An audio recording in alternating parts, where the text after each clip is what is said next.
I'm ready. Hello and welcome to Walk the Talk Show with Waylon Lewis, coming to you live from Hotel Elephant, my home in Boulder, Colorado. I'm honored to be here yet again today with Dr. John Douillard. We've done 5 videos today. You can check out those and more on youtube.com/WaylonH.Lewis, the worst URL ever. And today we're here to talk about a subject. Every single time we blog this, you've blogged it once on Elephant, it's huge. It's more popular. We can talk about climate change. We can talk about saving the planet. People don't care. But oil pulling, people are obsessed about. So what is oil pulling? I mean, oil pulling comes from the concept that when you put oils in your body, it has a pulling effect for toxins. It's what's called lipophilic. So fats pull fats. So when you put fats on your skin, they have a pulling effect to pull other fatty toxins out of your skin. Huh. Okay. So if you put oil all over your body, do you lose weight? I haven't seen any studies to back that up. Uh-huh. But if you put oil all over your body, it definitely has a pulling effect. We know that. We do have a study that shows that when you put oil in your body, which is one of the ways you do Ayurvedic cleansing, is you take ghee or clarified butter in your body.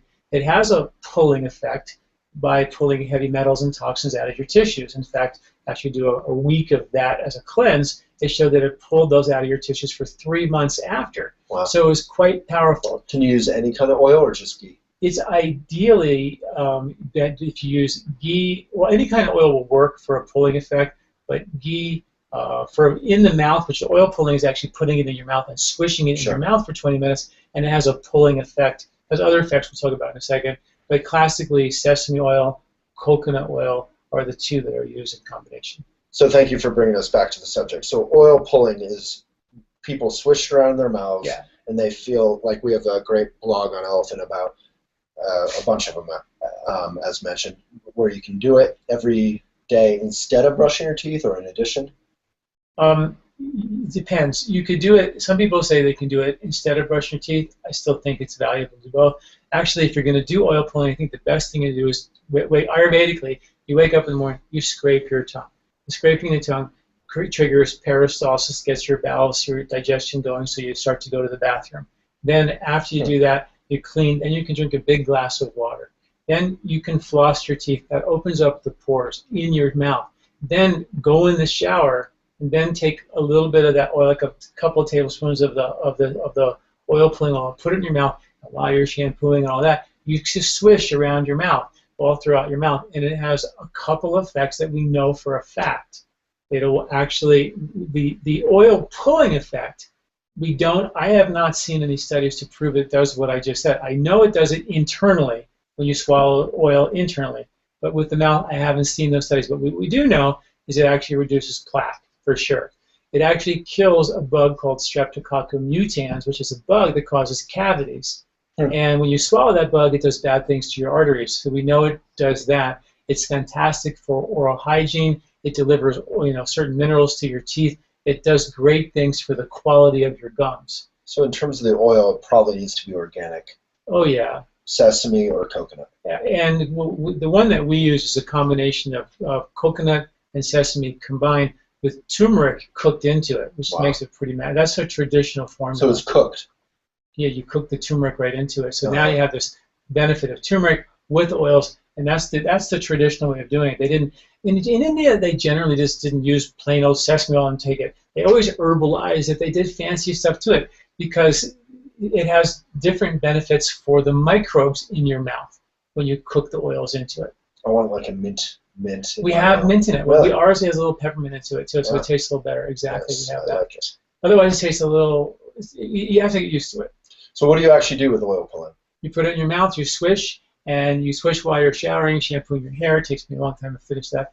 And then, when you get out of the shower, you can still be. You can use oil on your polish. Yeah, you can shine it up. Yeah. And then when you're done, after, if you do the flossing thing first, you're going to get way more penetration a lot faster. So it doesn't need to be the 10, 20 minutes people generally say. Oh, good. So it can be done a lot shorter. Yeah, I've done it despite all the blogs on Elephant, I've tried it a few times and been like bored to death and never tried it again. Yeah. So, and then is it important not to spit in the shower or spit in the sink? Some people say do not spit the oil in because it'll mess up your plumbing, right? Well, absolutely. Oil down your drain is tricky. So you Yeah. always want to make sure if you're going to put oil, if you're going to spit in the sink, I mean, if it's a freezing cold that's 30 degrees out, you're not going to want to go outside and spit out your oil. It's probably going to limit the compliance. But you just spit in your trash or something. No? Yeah, I don't know about that. I mean, a whole mouthful of oil in your trash bin, maybe. Maybe in the toilet. But That's plumbing again, right? yeah, it's plumbing. But I don't know if it, I mean, I think what you can do is put a little soap in the thing, put some hot water, and then spit into the sink with some soap in it first. So it helps break it down. Huh. Okay.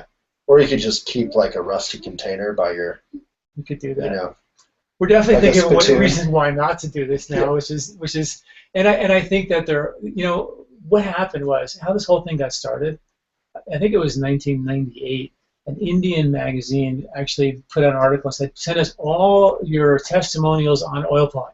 And they got over 1,000 people saying, it's cured this, cured that, cured that. And slowly but surely, it just hit the web. Oil pulling became this fascination. Mm. And I went and I said, well, let me just dig. And it's always been an Ayurvedic thing. Swish with oil in your mouth. That's always been part of the Ayurvedic routine.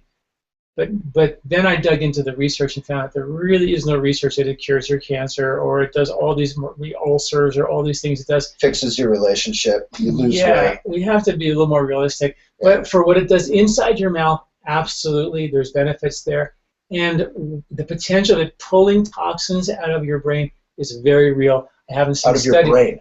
Very possibly, because you have a lot of tissues here, Wow. and you could pull some of those. We talked about toxins earlier. You could definitely, there could be some pretty significant benefit. I haven't seen studies on that here, but we know it works on the inside. So there's some real value there, and I think, and and also it's one of those techniques that's been around for thousands of years. It's got to be something to it, and now we're beginning to see the science behind it. So there's not much science though about There's oil not a pulling. whole lot. Huh. Not a whole lot. Because I know you love to back up everything with actual science. Yeah, but I think there's a lot of testimonial, and people who do it feel better. And we know, here's the best part. I forgot to tell you the best part. There's microbes in your mouth that are very important. There's microbes on your skin that are very important.